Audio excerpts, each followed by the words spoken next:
Hello and welcome to Clarity for UPSC. I'm Dr. Shivan. The Prelims 2024 is over. Now let's talk about it. In this video, I will tell you my analysis of the paper, what my estimate is of the cutoff marks, and most importantly, what you need to do next and how will I help you in that. So let's get started. Let's talk of the paper first. The paper was relatively easier than 2023, but that does not mean that the paper was easy. जो भी आपको कह रहा है कि ये paper आसान है वो पेपर के बाहर से बोल रहा है in these hot conditions in the month of June specially in Delhi where the temperature is raising pressure situation में उस टाइम पर इस लेवल के फैक्चुअल क्वेश्चंस रिकॉल करना is a difficult task so this was by no standard an easy paper if you compare it to 2023 it might look easy but if you compare it to 2021 or 2022 it is relatively on the similar lines of those papers so definitely मैं ये कहूँगा कि आसान paper तो नहीं ही है then we have noticed that factual questions have increased तो जो याद करने की चीज़ें होती हैं the significance of active recall is very evident in this exam elimination is back thankfully UPSC ने पेयर वाले क्वेश्चंस कम कर दिए हैं एलिमिनेट नहीं किए हैं they still there but they're relatively lesser, which makes it again similar to 2022 and 2021, definitely a little bit better than 2023. Now let me talk of the most important thing, standard sources and उनकी importance. मैंने आपको prelims के पहले भी कहा था that regardless of कैसा भी प्रीलिम्स आ जाए, अगर टफ पेपर आएगा तो लोगों के मार्क्स कम हो जाएंगे, अगर आसान पेपर आएगा लोगों के मार्क्स बेटर हो जाएंगे. The only gospel truth is to stick with the standard sources that we have. अगर हम बात करें सब्जेक्ट बाय सब्जेक्ट तो जैसे पॉलिटी है पॉलिटी में Laxmikanth is the standard source that we follow and that is going to be the rescue subject for most people most लोग उसी बुक से पढ़ते हैं एंड मोस्ट क्वेश्चंस भी पॉलिटी की अगर आप देखोगे उस बुक से सॉल्व हो सकते हैं तो दैट इज वन थिंग कि हमें उन स्टैंडर्ड सोर्सेज को छोड़ना नहीं है secondly as far as geography is concern again the significance of the NCERTs is visible there were conceptual questions but वो एनसीईआरटी अगर आपने ढंग से पढ़ी है फिजिकल ज्योग्राफी की अगर उसे एनालाइज किया है so geography is also something you can manage in this paper. Now let's talk of history. History में modern history की significance थोड़ी कम हो गई है. Modern history की significance इसलिए कम हुई है because you will see that questions from art and culture from ancient medieval history are increasing. Now you will notice here कि मैंने यहाँ economy नहीं लिखा.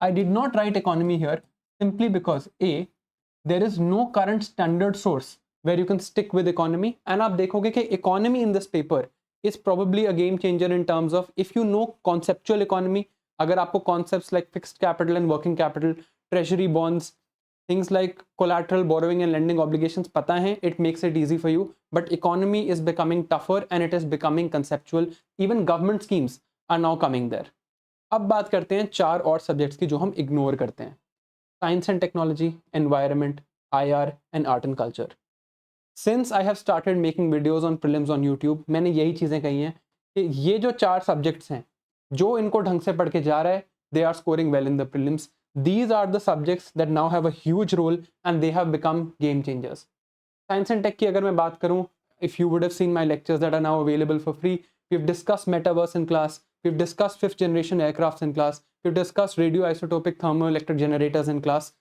in terms of environment we've discussed PFAS in class we've talked of the wildlife protection act in class so अगर ये चीज़ें हमने detail में करी हैं तो prelims becomes relatively easier so the first lesson is that no subject is irrelevant and needs to be given equal importance जितना time हम पॉलिटी पे लगाते हैं उतना टाइम ही अगर हम एनवायरनमेंट पे लगाएंगे उतना टाइम ही अगर हम IR पे लगाएंगे we will have a much better chance of making it in this examination now let me talk of the cutoff marks but उससे पहले एक बात मैं आपको एक एनालिसिस देता हूं जो generally you will not find anywhere else with regards to mains and prelims आप देखोगे कि कई लोग होते हैं जो हर बार मेंस क्लियर कर लेते हैं या हर बार प्रीलिम्स क्लियर कर लेते हैं रादर उन्होंने मेंस दिया होता है may be they clear mains और not but relative to others multiple times वो जाएंगे और आपको प्रीलिम्स हमेशा क्लियर कर लेंगे ऐसा क्यों है what is that special thing that they have done कि एक के बाद एक उनका प्रीलिम्स होता ही रहता है और बहुत अच्छे मार्क्स से होता है the gap that you have with those people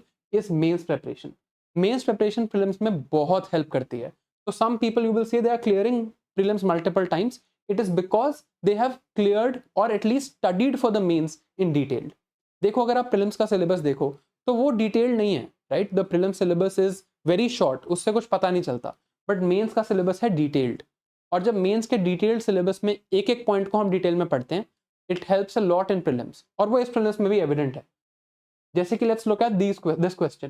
this question was about operation सद्भावना, operations undertaken by the army towards the upliftment of local population, right?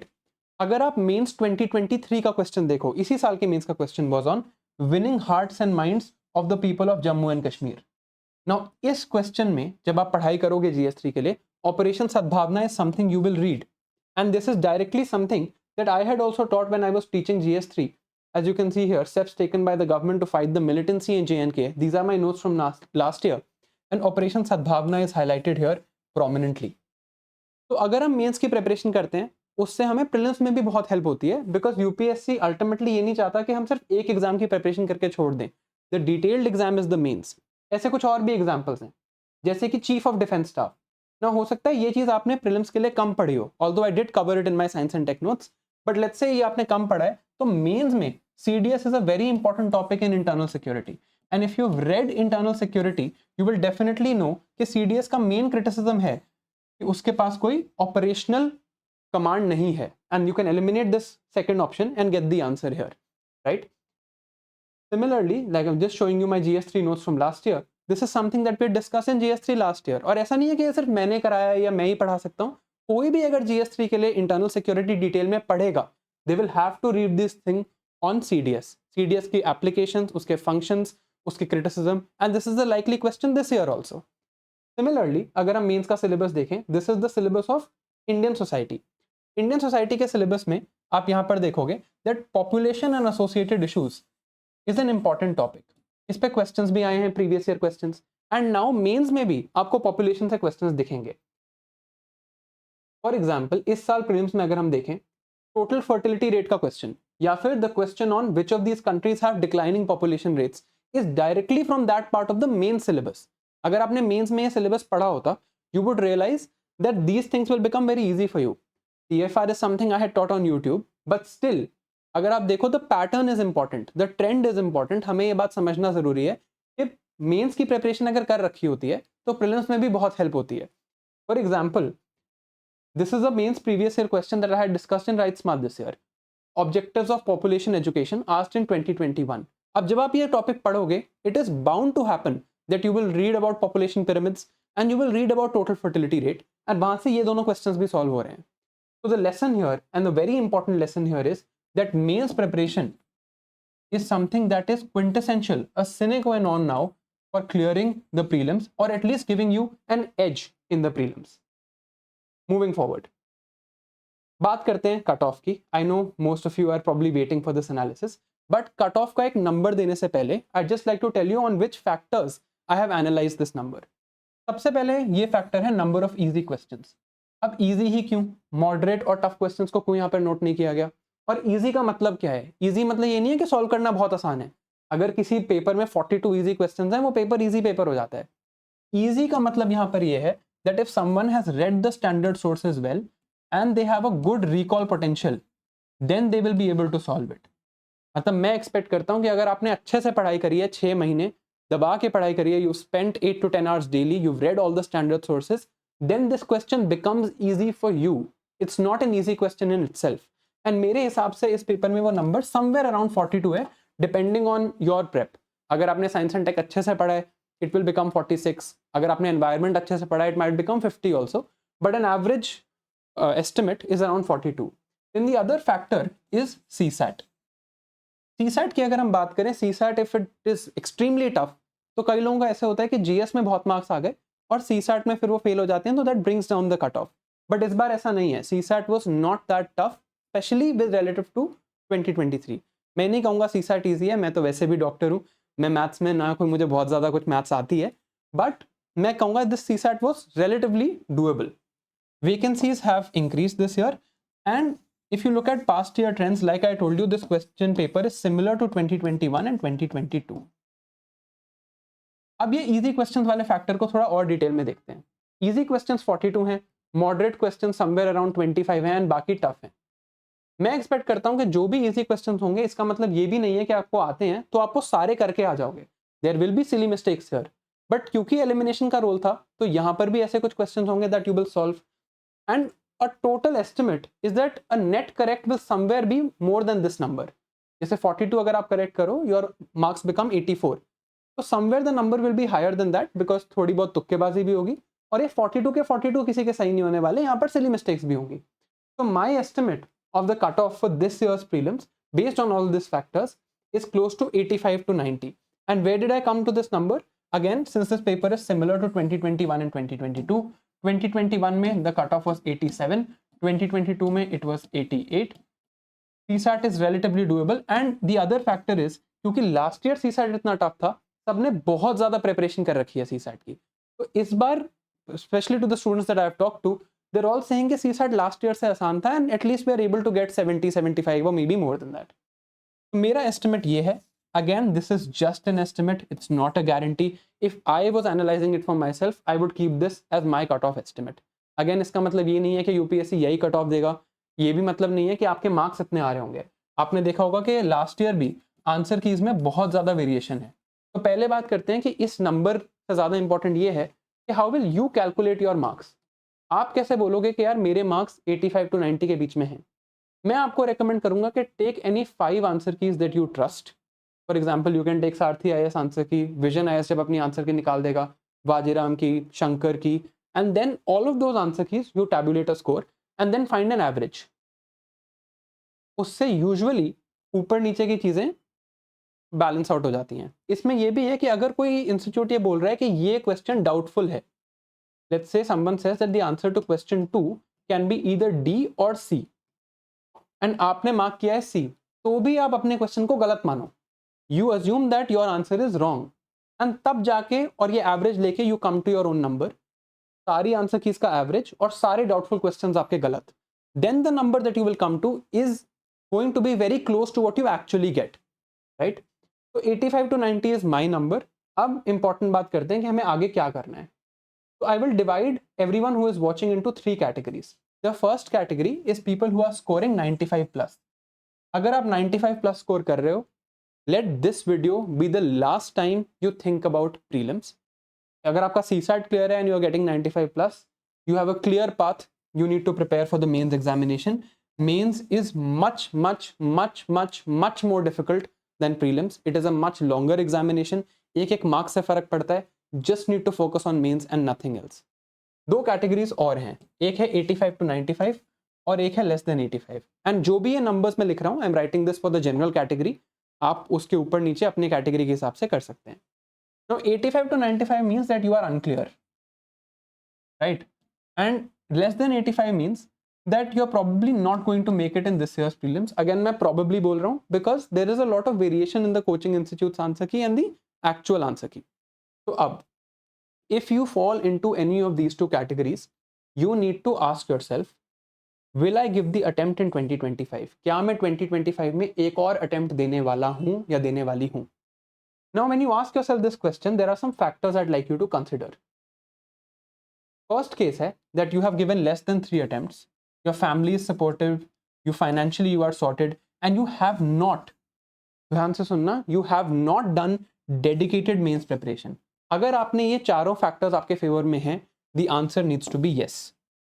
कि मेरे अभी 3 अटेम्प्ट नहीं हुए हैं, 3 से कम अटेम्प्ट हुए हैं, सपोर्ट है फैमिली से, financially you are sorted, and you have not done dedicated mains preparation, your answer needs to be yes.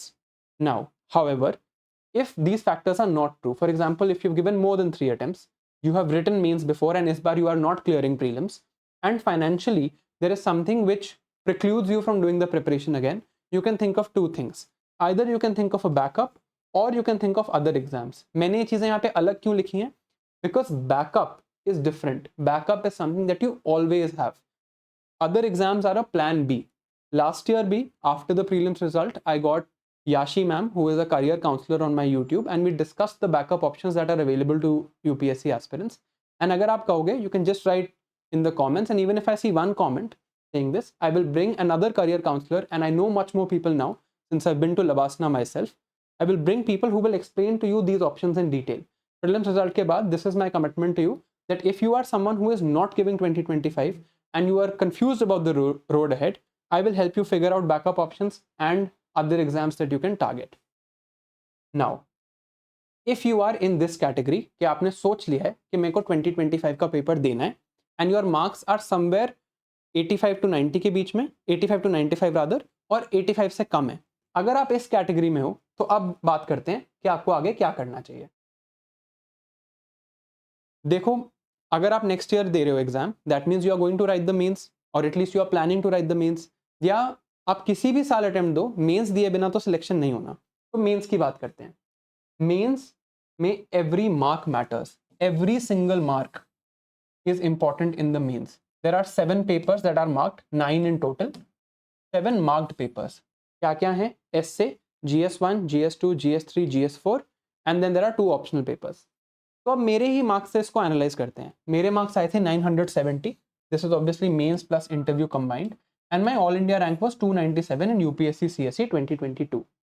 अगर इन 7 पेपर्स में, इन सब में मेरा 1 मार्क एक्स्ट्रा आ जाता, तो I would have had +7 marks and my score would have been 977, तो मेरी ऑल इंडिया रैंक हो जाती 231। अब 297 और 231 के लिए ये डिफरेंस क्या है कि 231 पे आईपीएस मिल जाता, 297 पे आईआरएस मिलता है, राइट? अगर मान लो मेरे हर पेपर में, इन 7 के 7 पेपर में 1 नंबर कम हो जाता, तो माई marks would have become 963 and my all India rank would have become 385, and you can verify this data. At 385 I probably would have got into the corporate law service. इस rank पे मैं गया IRS में। तीसरी चीज, अगर ये 970 से नंबर घट के 959 हो जाते, 11 नंबर अगर मेरे कम हो जाते, तो मेरा लिस्ट में ही नाम नहीं आता। I would not have been selected because the cutoff for the general category in 2022 for the final selection was 960. So this is how important every mark is in the mains. Her mark matter करता है mains में, right?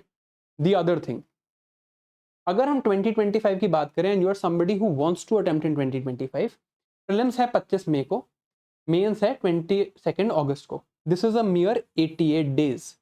तो इन 88 days में prepare करना genuinely मुश्किल है, even to someone who is giving the mains this year and उन्होंने पहले मेंस की प्रेप नहीं करी है, they are going to have a tough time. I am not saying it's impossible, but it is genuinely tough because 7 paper हैं और बहुत ज्यादा कंटेंट है। So what do we need to do?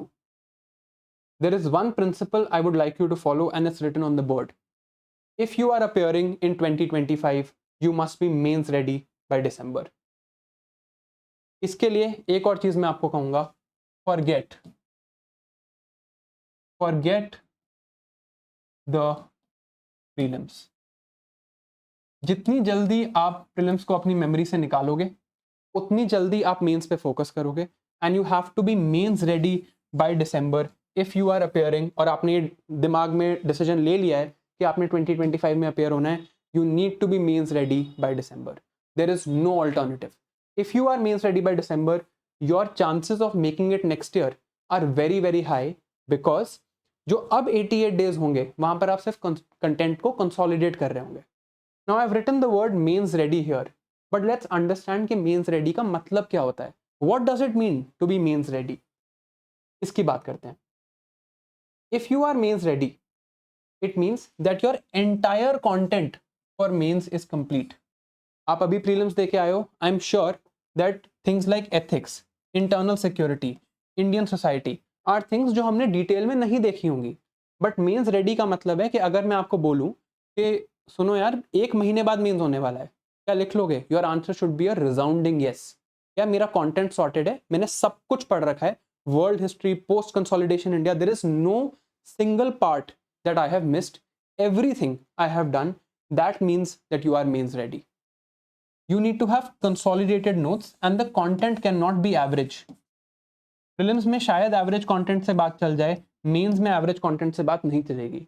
For example, if there is a question on non-implementation of 5th schedule leading to left-wing extremism, जो 2014 में पूछा था, you should have references from the Mungekar committee report. तभी वो marks extra जो हमें चाहिए, जो एक मार्क बढ़ना है, वो इन्हीं चीजों से बढ़ता है। Your optional needs to be complete. अब इसका भी बात कर लेते हैं। What does a complete optional mean? Complete optional का मतलब है that the entire content, paper 1, paper 2 आपके ऑप्शनल का डन होना चाहिए। ऑफ कोर्स मोस्ट ऑप्शंस में paper 2 is a dynamic thing, तो सब कुछ तो नहीं हो सकता, but there should not be any sub topic in the detailed main syllabus that you have missed. Lastly, जो भी प्रीवियस ईयर क्वेश्चंस हैं from 2013 to 2023 you should have written. जब ये प्रीवियस ईयर क्वेश्चंस आप लिख लोगे, आप सारा कंटेंट पढ़ लोगे, एक एक सब टॉपिक पे आपके पास कंसोलिडेटेड नोट्स होंगे, तभी मैं उसको कहूंगा कि आप मेंस रेडी हो. And a very good way to check is that if you are somebody who has decided कि उन्होंने 2025 में अटेम्प्ट देना है एंड इस प्रीलिम्स में उतने मार्क्स नहीं बन रहे, आप दिसंबर 31 को इसी साल का मेंस खुद अटेम्प्ट करो. You attempt the mains of this year on December 31st. So till December, you take time to read and consolidate your material. On December 31st, you have to write the mains of this year. जो 2024 का mains होगा, आप घर पे बैठ के in a similar environment, Friday को essay, Saturday को GS1, GS2, संडे को GS3, GS4, then next week optional paper. आप same format में वो मेंस लिखो. And just imagine that if you are able to do this activity, if you are able to do it, you will be so prepared for the mains next year that बस prelims आपने ढंग से करना है. That we will have time from January to May of next year to augment our prelims and you will be super confident. आप अपने किसी भी दोस्त से बात करना जिसका इस बार prelims clear हुआ है, they are very scared about whether they are going to make it next year or not, or especially whether they are going to make it in the mains, because उन्हें पता ही नहीं है कि prep कैसे करनी है, क्योंकि mains की prep करी ही नहीं. And अगर आपका भी pre हो जाता, would you be confident to clear the mains? The answer would be no. उस चीज को हमें चेंज करना है. एक और चीज मैं आपको डिटेल में बताता हूं. देखो, if you look at, let's say, sorry about this, if you look at कि कितने लोग प्री देते हैं और फिर कितने लोग क्लियर करते हैं, तो if you talk about the prelims, there are close to 14,000 people who are going to get selected this time. ये 14,000 लोग जाके मीन्स देंगे. जब ये 14,000 लोग जाके मीन्स देंगे, तब क्या होगा कि इनमें से 3,000 सिलेक्ट होंगे. 11,000 विल नॉट गेट सिलेक्टेड. ये जो 11,000 है, ये दोबारा आएंगे 2025 में, और ये 11,000 जो है ना, इनको मेंस का एक्सपीरियंस हो चुका होगा. These 11,000 people have had a mains experience now. तो जब ये 2025 में देंगे और इन्होंने जब प्रीलिम्स निकाल लिया 2025 का, तो they will be very well prepared for mains 25. ये सॉर्टेड होंगे मेंस 2025 के लिए, इनको उतनी दिक्कत नहीं आनी है, because they have done this process now. And ultimately, if you have to clear mains 2025, you have to be better than these 11,000. ये लोग आपका रियल कंपटीशन है, बिकॉज ये इस बार मेंस दे के आएंगे. इस बार मेंस देंगे तो अगले 3 महीने में मेंस पढ़ेंगे भी बहुत डिटेल में, बहुत अच्छे से मेहनत करेंगे. इनका काफी कंटेंट एटलीस्ट 80% तो सॉर्टेड होगा ही. फिर ये दिसंबर तक भी पढ़ेंगे, इनको एक्सपीरियंस भी होगा. And you have to be better than them ultimately to clear mains 2025, right? तो ये बेटरमेंट तभी हो सकती है if you are mains ready by December. means ready by December 2024 तक you have to be means ready. अब इसमें how am I going to help you? After the prelims result, I know अभी कई लोग unclear हैं, तो इसे आज शुरू करना शायद ठीक नहीं होगा, but prelims का result within 2 weeks आ जाता है. 2 to 3 weeks में जैसे जब prelims का result आ जाएगा, उसके बाद I will be having a completely free telegram initiative called means ready by December with Dr. Shivan. इस बार भी अगर आप देखो, there was a group that I made called Prelims 2024 with Dr. Shivan. It was a free initiative. We did target tracking here, active recall sessions here, PYQ discussions here, and so many messages I have gotten कि sir, I'm clearing prelims and it's all because of you. For all of those people, I just like to say, it is because of you. It's not because of me. And I've always kept in my motto that guidance should be free, content and teaching should be affordable. तो ये जो guidance है, if you want to do self-study and self-answer writing, and you want to be mains ready by December, I'm going to make a group for this. और इस group में क्या क्या करेंगे? Similar to this group, I executed every single responsibility that I took on here, and I will execute every single responsibility that I'll take on here. इसमें हम क्या करेंगे? We will do target tracking. We will have strategy videos for every single subject in the mains. We will talk of what sources to follow. We will have topper sessions. I will call my own students from WriteSmart and GS3 last year who made it to the list. People like Manika, Vinay, Ritika, etc. And they will take topper sessions on specific optionals and the subjects in which they have scored well. And we will also have a detailed schedule and program of answer writing. We are not going to have peer evaluation, because ये हो सकता है कि आपका जो peer हो वो आपसे भी खराब हो. तो इस प्रोग्राम की जो डिटेल्स होंगी ये प्रीलिम्स रिजल्ट के बाद I'll tell you, but I am here with you. You don't need to create any FOMO. If you have to be mains ready by December and you want to do self-study, all of it can be found here. Of course, as you know, I also do some courses for mains. They're called WriteSmart and GS3. Inki details will come in the next couple of days. WriteSmart will be launched on 20th. GS3 will be launched on 22nd. And both of these are part of MMP Plus at Saarthi IS, जो I'm sure आप देख चुके होंगे. The details are on their channel. In the end, just one last message to you. भूल जाओ prelims को. I know आपने बहुत effort किया है. Take some days off. Relax your mind. Preferably meet some non-UPSC friends and non-UPSC people. Life में और भी बहुत चीज़ें हैं. Explore that. If you decide not to give 2025 prelims result के बाद, I'll have a video where we'll talk in detail to a career counselor and in detail to people who have cleared other exams. For example, my student Dipanshu got rank 6 in HCS this year, the Haryana Civil Services. I'll call him on my YouTube and we'll talk in detail as to how other exams can be attempted. But if you are somebody who has decided कि 2025 में मुझे attempt देना है, and more importantly, you are someone who is determined कि 2025 में आपको clear करना है, you need to be mains ready by December. Take a few days off, maybe a week off, and get back on your table. Forget the prelims, shed the prelims till December. Single point, monomaniacal focus on the mains exam. And as always, and as I always promise, I will be here with you every step of the way. Thank you, and all the best.